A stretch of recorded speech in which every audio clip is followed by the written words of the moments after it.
The moon hung low over the whispering pines, a silver coin pressed against velvet sky, and I stood on the creaking porch of the little cottage my grandmother left me, the chill of late autumn slipping under my wool sweater like fingers searching for secrets I didn't know I kept. My name is Alara, and every evening at this exact hour I light the beeswax candle on the windowsill, the one she swore would keep the shadows polite, and I watch the flame tremble as if it too remembers her stories about wolves that walked upright and girls who carried storms inside their ribs.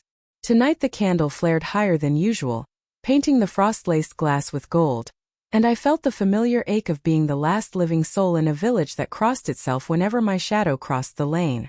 They called me cursed because my mother vanished the night I was born, because the midwife swore my infant eyes glowed like embers, because every harvest since has been thinner, every winter longer, and somehow the blame settled on my shoulders like a cloak stitched from their fear. I should be used to it, the way children scatter when I pass the bakery, the way old Marta spits salt over her left shoulder if our gazes snag for even a heartbeat.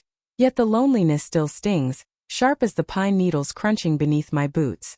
I tell myself I prefer the quiet, that the forest is kinder company than people, and mostly I believe it, until tonight when the candle flame bent sideways though the window was sealed tight, and a howl rose from the ridge, not the lonely cry of a hunting wolf but something deeper, older, threaded with a note that tugged at the hollow place behind my sternum. My breath fogged the glass. I pressed my palm to the pane, and for one impossible second the reflection staring back wasn't mine alone. There was a second silhouette, tall and broad-shouldered, eyes catching moonlight like polished amber, gone the instant I blinked. The howl faded, the candle steadied, and the night folded itself back into ordinary silence, but my pulse drummed a warning I couldn't translate, and I knew, with the certainty of dreams you wake from gasping, that whatever watched from the tree-line had already chosen its path to my door. Morning arrived pale and reluctant, the sun a tarnished coin behind layers of cloud, and I carried the basket of dried lavender to the village square because rent was due and the apothecary paid better for herbs picked under moonlight. The cobblestones were slick with frost, my boots leaving prints that looked too small against the vast emptiness of the square, and I felt the usual prickle of eyes tracking me from behind shuttered windows. But today the stairs carried a different weight, urgent, almost hungry. Widow Crane stepped from her doorway, flour dusting her apron like snow, and instead of the usual muttered prayer she pressed a warm scone into my hand, her fingers trembling as they brushed mine. "Eat, child," she whispered, "before the cold claims what little strength you have left."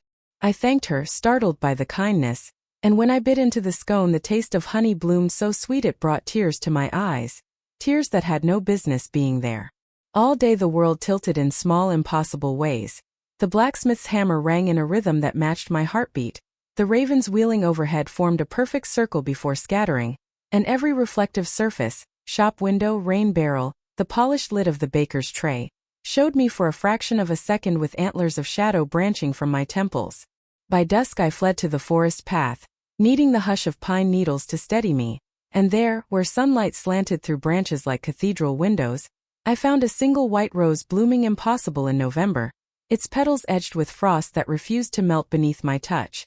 I knelt, breathing in its scent of midnight and snowfall, and the déjà vu hit so hard my knees buckled.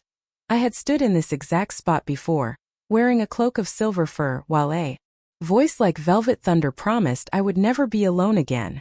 The memory vanished as quickly as it came, leaving only the rose and the frantic drum of my heart, and when I straightened I saw footprints in the moss, bare human feet, larger than any villagers, leading deeper into the trees and then simply stopping, as if their owner had dissolved into air. I should have run home, barred the door, burned sage until my lungs ached, but instead I followed the absent trail, drawn by a cord of longing tighter than fear, until the path opened into a clearing I'd never seen though I'd walked these woods since childhood. And in its center stood a standing stone carved with runes that glowed faintly when my shadow crossed them, pulsing like a second heartbeat in my chest. The clearing smelled of crushed pine and something wilder, ozone after lightning, perhaps, or the promise of snow, and the standing stone's glow dimmed the moment his scent reached me. Dark honey and cedar smoke, wrapping around my senses until the forest itself seemed to exhale.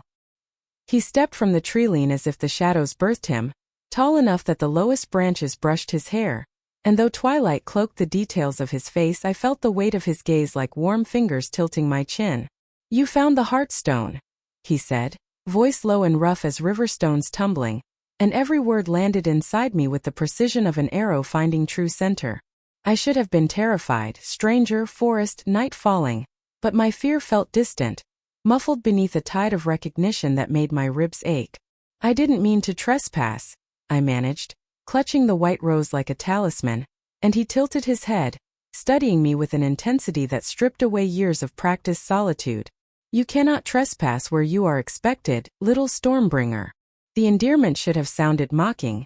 Instead it felt like a name I'd forgotten I owned. We stood in silence that stretched yet never grew uncomfortable, the air between us humming with unspoken questions, and when he moved closer the ground seemed to steady beneath my feet, as if the earth itself approved. My name is Rowan, he said, and I have crossed 3 kingdoms to stand in this circle with you.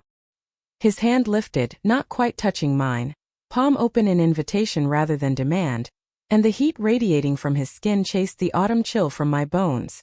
I noticed then the faint scar that curved along his jaw like a crescent moon, the way his shoulders carried the kind of strength that had never been used to harm, and something inside me unclenched, a fist I hadn't known was closed.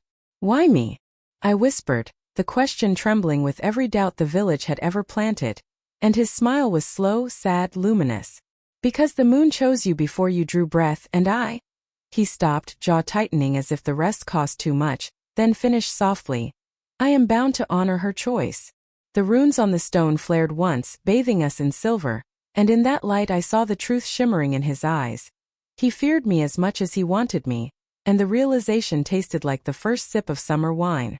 When he stepped back the clearing felt colder, emptier, but he pressed something into my hand, a smooth river pebble warm as living skin, and closed my fingers over it. Carry this until the next moonrise, he said, already fading into the trees, and you will know where to find me. The pebble pulsed once against my palm, a heartbeat not my own, and I stood alone beneath the rising stars, clutching the promise of a stranger who felt like the missing stanza of a lullaby my mother never sang. Sleep refused me that night.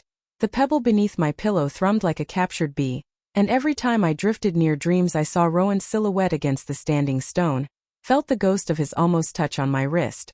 By dawn the village buzzed with rumors. Livestock found unharmed but marked with perfect circles of frost, the church bell ringing once at 3 a.m. though no hand had pulled the rope, and Widow Crane swearing she'd seen a man with eyes like molten gold watching my cottage from the tree-line. I should have barricaded the door, but instead I baked bread with hands that moved through the motions while my mind replayed Rowan's voice, and when the loaf rose higher than any before, steam curling from its crust in the shape of antlers, I laughed until I cried because the world was rewriting its rules and I was the ink. That afternoon the apothecary paid double for my lavender, pressing coins into my palm with shaking fingers, and when I asked why he whispered that the Alpha King's emissaries had ridden through at dawn, silver torques gleaming at their throats, asking questions about a girl born under blood moon who carried winter in her shadow. The name Alpha King lodged in my throat like a burr. Every child knew the old stories. Werewolf, lord of the hidden realm, arbiter of bonds and breaker of curses, unseen by human eyes for a generation. I fled to the forest as dusk painted the sky bruise violet, needing the clarity of pine-scented air, and found the white rose had multiplied into a hedge ringing the clearing, thorns black as obsidian, blossoms luminous as fallen stars. The standing stone stood open now, split down the middle to reveal a spiral staircase descending into fragrant darkness, and the pebble in my pocket burned hot enough to brand. I hesitated only a heartbeat before stepping onto the first stair, because the alternative was returning to a village that had already begun nailing hawthorn above their doors to keep me out, and as I descended the walls wept moonlight, each drop whispering my name in Rowan's voice. At the bottom lay a cavern lit by crystals that sang in minor keys, and carved into the floor was a map of the realm I'd never seen.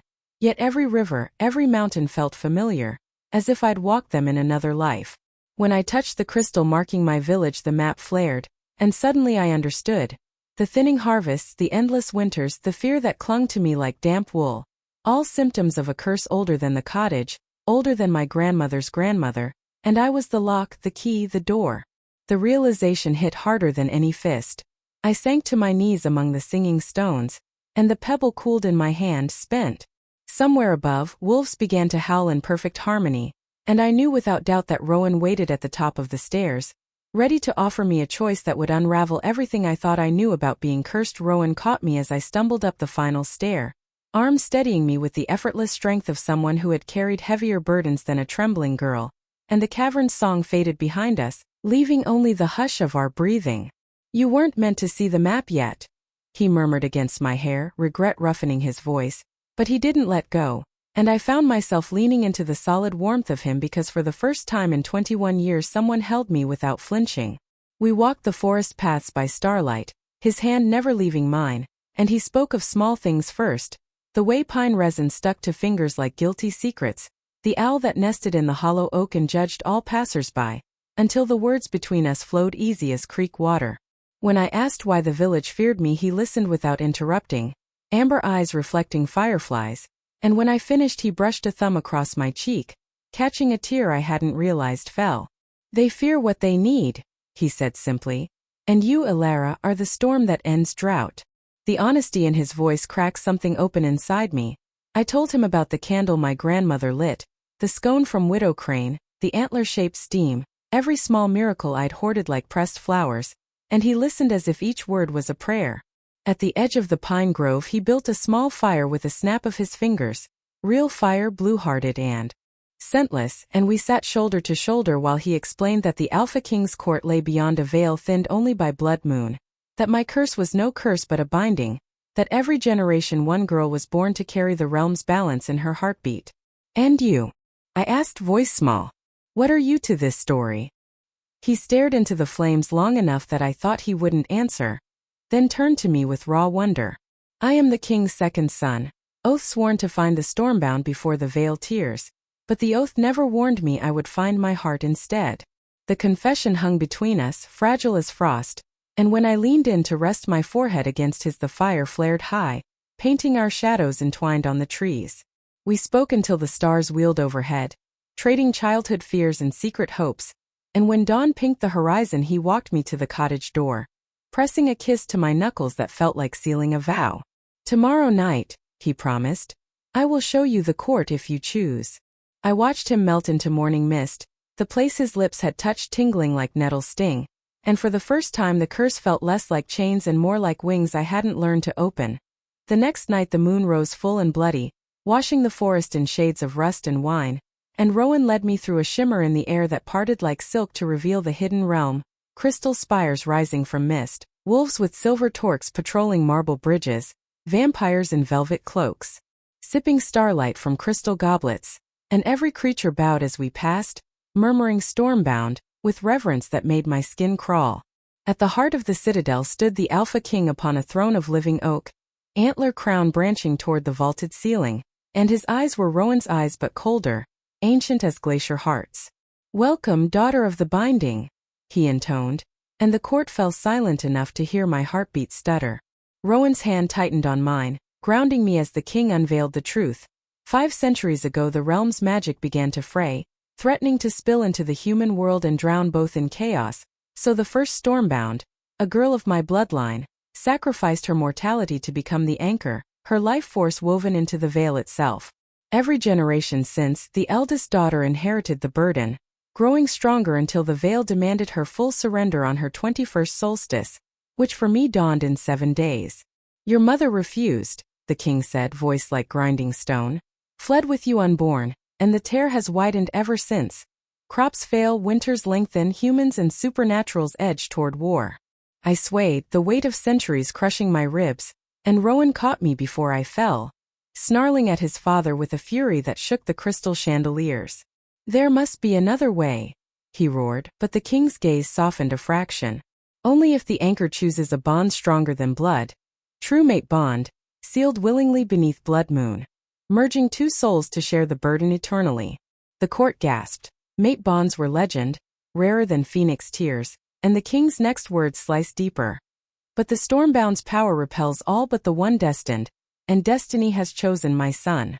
Rowan's arms around me trembled, not with fear but with the effort of holding back a shift, fur rippling beneath his skin, and when he met my eyes the apology in them broke me. "I wanted to tell you slowly," he whispered, "to give you the choice free of duty." Around us the court swirled with politics and pity, vampires whispering of ancient wars, werewolves arguing over succession, but all I could hear was the ticking of my heart counting down to solstice, and the realization that the curse I'd hated was the realm's last hope, and that the man I'd begun to love might be the only way to save it, or the reason I lost everything. The citadel's beauty turned claustrophobic overnight. Crystal walls reflected my pale face 1,000 times, each version more trapped than the last, and every corridor echoed with debates about my fate. Rowan's brother Cassian, heir to the throne, cornered us in the moonlit atrium, silver torque gleaming like a noose. Father offers you glory, little human. Share the burden, become immortal queen beside my brother. But immortality is a slow death when love is only duty. His smile cut sharper than fangs, and Rowan's answering growl rattled the stained glass.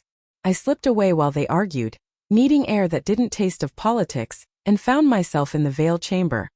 A cavern where the barrier between worlds shimmered like heat haze, torn in places where shadows leaked through, whispering in languages that curdled my blood. One shadow coalesced into a figure, my mother, translucent, eyes pleading. "Run, Ilara," she breathed. "The bond will consume you both." I chose freedom and paid with exile.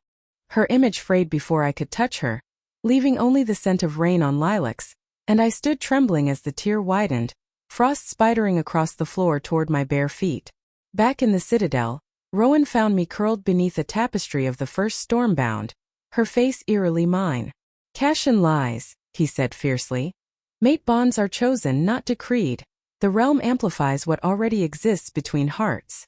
But doubt had taken root. That night I dreamed of Rowan aging while I stayed 21, of villages burning because I selfishly clung to love, of my mother's ghost weeping blood. I woke gasping to find the court in chaos. Human hunters had breached a minor tear, armed with cold iron and prejudice, and the king demanded I seal the breach with a drop of my blood, proving my willingness. Rowan begged me to wait, but the screams echoing through the veil decided me. I sliced my palm, crimson welling like rubies, and pressed it to the tear. Power surged through me, knitting the rift with threads of winter storm, but the cost was a vision. Rowan on his knees, fur receding as the bond drained his life to fuel mine. I jerked away, blood dripping and used, and the king's face hardened. 7 days, he repeated. Then the solstice claims what is owed. Rowan carried me to the moon garden where night-blooming Sirius unfurled like pale hearts. And there, beneath a sky split by auroras, I confessed my terror, that loving him might kill him, that staying might doom millions. He cupped my face, thumb stroking away tears. "Then we find a third path," he vowed. "Because I refuse a destiny that forces you to choose between love and life." But as we clung together, the ground shuddered, a major tear opening beneath the citadel itself, and through it poured the stench of gunpowder and terror. The human world had declared war on the shadows, and I was the spark. While the court mobilized, Rowan smuggled me to the Hall of Echoes, a cavern where every word ever spoken in the realm lingered as wisps of light, and there he showed me the truth his father had hidden. We stood before a memory wisp of the first Stormbound, not the serene martyr of tapestries but a furious girl bargaining for her beloved's life. "They promised shared burden," she raged to the then king. "But the bond calcified around my heart alone. He withered while I endured." The wisp shattered into frost, and Rowan's voice cracked. "Every generation the same lie. Mate bond is salvation, but the Stormbound always pays the higher price." He revealed the scar along his jaw, earned the night his mother, human-born, died anchoring a minor tear while his father watched powerless. "I swore I would break the cycle," he said, "even if it meant defying the throne." The confession stripped us both raw. I told him about the lullaby my grandmother sang, words in a language I now recognized as High Fae, about the birthmark on my shoulder shaped like a wolf's head that burned whenever Rowan was near. We pieced together the missing stanza. The original ritual required 2 anchors, equal in power and choice, but fear of shared rule had twisted it into sacrifice. My mother tried to tell me, I realized. By running, she wanted me to live free. Rowan's eyes blazed. "Then we finish what she started." But Cassian had followed us. He stepped from the shadows, flanked by royal guards. "Treason," he sneered. "Consorting with the anchor to undermine the crown." Magic flared, Cassian's chains of silver light snaking toward Rowan. But I instinctively raised my hand, and Winter answered, frost spears shattering the chains into glittering dust. The guards hesitated, sensing power older than their oaths, and Cashin's mask slipped, revealing envy sharp as broken glass. "You think love conquers politics?" he spat. "Father will name me king the moment you fail." He vanished in a swirl of shadow, leaving us staring at the place he'd stood, and Rowan pulled me close. "He's wrong," he murmured, "because for the first time the Stormbound has a partner, not a jailer." Yet as we fled the hall, alarms rang. The Great Tear had swallowed an entire human village, and the king summoned me to seal it permanently, demanding I begin the bonding ritual at moonrise or watch both worlds burn. Rowan's grip on my hand was the only thing keeping me from shattering, but even that felt fragile against the coming dawn. The citadel became a fortress under siege. Crystal walls reinforced with spell-forged iron, werewolves patrolling with bared fangs, vampires weaving illusions to hide the worst of the tears. I hadn't slept in 3 days, sustained only by Rowan's quiet strength and the bitter tea the healers pressed into my trembling hands. Every hour another report. A child lost to shadow, a wolf pack maddened by human bullets, the veil thinning to tissue. Cashin spread poison through the court, that I hoarded power, that Rowan plotted coup, and whispers followed me like smoke. I caught my reflection in a shield and recoiled. Eyes luminous as winter stars, hair threaded with frost that never melted, the curse blooming into something magnificent and monstrous. Rowan found me in the armory, sharpening a blade I had no intention of using, and wordlessly took it from my hands, replacing steel with his own fingers laced through mine. "We are more than their stories," he said, but his voice cracked on the lie we both needed. That night the king convened the final council, laying out the ritual.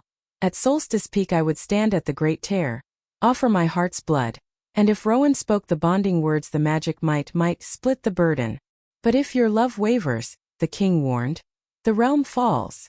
Cashin smirked from his father's shadow, and I saw the trap. Doubt was the blade he'd wield.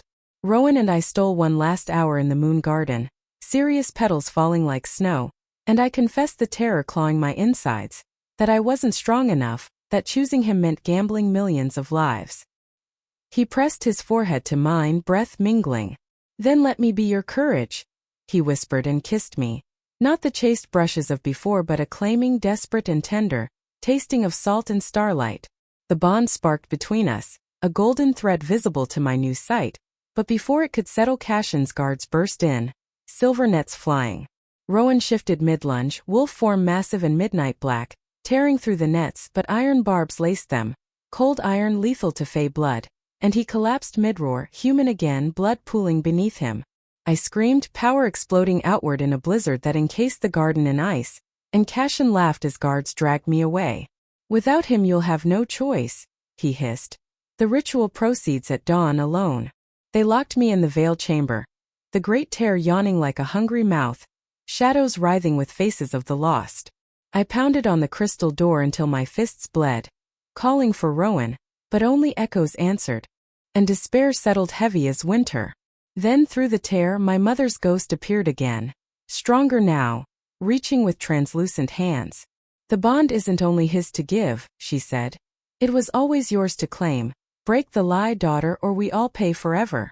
Her image faded as the solstice moon began its ascent, and I stood alone before the abyss, heart shattering into 1,000 frozen shards.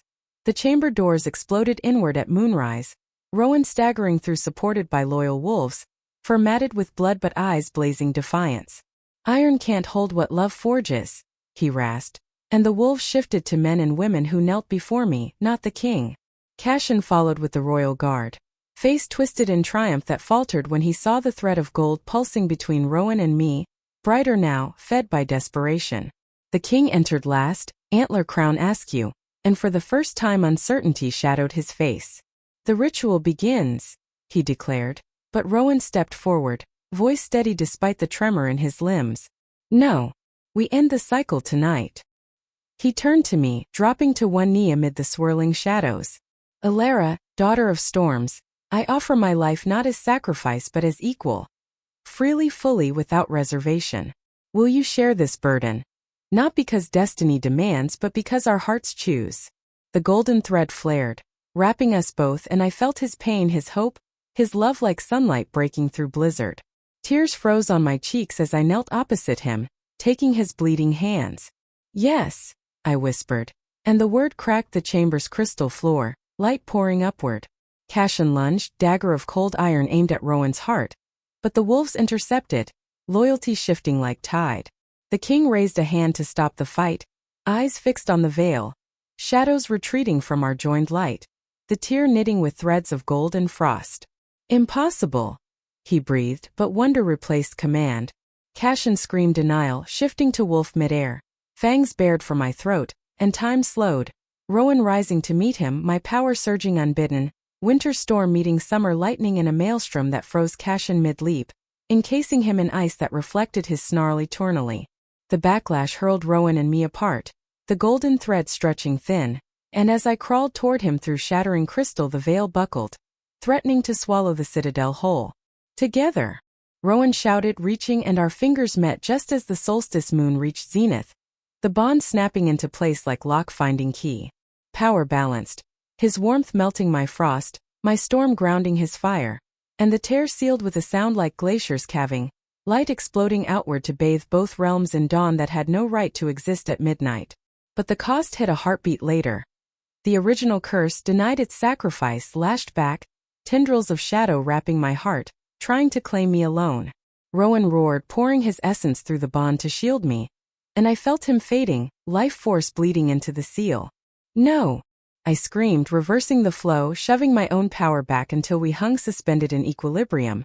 Two halves of one whole. The king fell to his knees, crown clattering. You've rewritten the magic, he whispered, awe and fear mingling, and as the light dimmed I saw Cashin's ice prison crack, his form crumbling to ash, justice without my hand raising to kill. Rowan slumped against me, barely breathing, and I cradled him as the court watched in stunned silence, the choice now mine. Let the bond complete and risk his life, or sever it and doom us all. The chamber stabilized, crystal regrowing like living coral, but Rowan's pulse fluttered weak beneath my palm, each beat a question I wasn't ready to answer. The king approached slowly, antlers dimmed to bone. The magic recognizes equals, he said, voice stripped of command. But the final seal requires surrender, of pride, of fear, of the lies we told. To survive. He placed his crown at my feet, the ultimate abdication, and the court followed, kneeling not to me but to the possibility we'd created. I looked at Rowan, at the blood drying on his lips, and understood. The curse had never been about power but about trust. Trust in love to share rather than hoard, trust in choice over destiny. I'm scared, I admitted to the silent assembly, and the honesty broke the last chain. Rowan's eyes opened, amber dim but steady. Then be scared with me, he rasped. But don't let fear steal our future. I kissed him, tasting iron and eternity, and opened the bond fully. No walls, no reservations, our memories flooding each other. His mother's lullaby matching my grandmother's, the first time he saw me light the candle and knew. The white rose he'd planted centuries ago by magic, waiting for my footprint. The fusion was agony and ecstasy, frost and fire braiding into something new. And when we pulled apart, the curse was gone. Absorbed, balanced, transformed into a constellation of light that floated above us, the new heart of the veil. Rowan stood whole, and I felt the realm's magic settle, gentle as snowfall, no longer demanding but asking. The king rose, placing our joined hands upon the crown. Rule together, he said. Or not at all, the choice is yours. Shadows of the lost drifted from the sealed tear, smiling as they dissolved into starlight, and my mother's ghost appeared one last time, pressing a kiss to my brow. You chose better than I could, she whispered, and faded peaceful. Cashin's ash stirred, forming words in the dust. I'm sorry, too late but honest. The court cheered, wolves howling joy, vampires weeping blood, tears that turned to rubies, and Rowan lifted me into his arms, spinning until the world blurred into laughter. But one shadow lingered, my own fear that power would corrupt, that love would fade under rule. Rowan set me down, reading my heart through the bond. Then we rule one day at a time, he promised. And if ever it grows heavy, we lay it down together. The constellation pulsed, sealing our vow, and for the first time I felt the storm inside me quiet into gentle rain. Years unfolded like petals of the white rose that now grew wild across both realms, thorns softened to silver vines that bore fruit sweet as forgiveness. Rowan and I ruled not from thrones but from the moon garden, where any creature, human, wolf, vampire, fae, could speak and be heard. The veil became a bridge rather than a wall, villages blooming where tears once gaped, harvests shared under skies that knew both sun and moon. I learned to summon summer breezes to warm winter hearths. Rowan coaxed frost flowers to bloom for children who had never seen snow. The king, our advisor now, antlers traded for a simple circlet, smiled often, pride softening the lines grief had carved. Widow Crane visited once, bringing scones still warm, and wept to see me no longer feared but beloved. We kept the cottage, returning every solstice to light grandmother's candle, its flame now steady and golden, reflecting two silhouettes in the window, mine with antlers of light, his with eyes of dawn. On the 7th anniversary we stood in the clearing where it began, the standing stone hole again, runes singing soft welcome. Rowan traced the scar on his jaw, now faded to silver. Still afraid? He teased, and I laughed, the sound carrying to the stars. Only of waking up and finding this a dream. He kissed me then, slow and certain, the bond between us a quiet river rather than a storm. Around us the forest breathed peace, wolves curling at our feet, vampires humming lullabies to Fay Young, humans and supernaturals dancing beneath paper lanterns. High above, the constellation of our making wheeled eternal, a reminder that curses break not with power but with trust. As dawn painted the sky rose and gold, Rowan took my hand, leading me home along the path lined with white roses, and in the cottage window the candle burned bright, its light spilling across the porch to greet the new day. I paused on the threshold, looking back at the realm we'd saved, not perfect but whole, and felt the last shard of curse dissolve into gratitude. Rowan's arms circled me from behind, chin resting on my head. "Ready?" he asked, and I nodded, stepping into the warmth together. Outside, the first snow of winter began to fall, soft as forgiveness, each flake carrying the promise that some stories end not with tragedy but with mourning, and the candle flame danced steady and unafraid, as the Alpha King and his Storm Queen closed the door on the past and opened their hearts to whatever came next.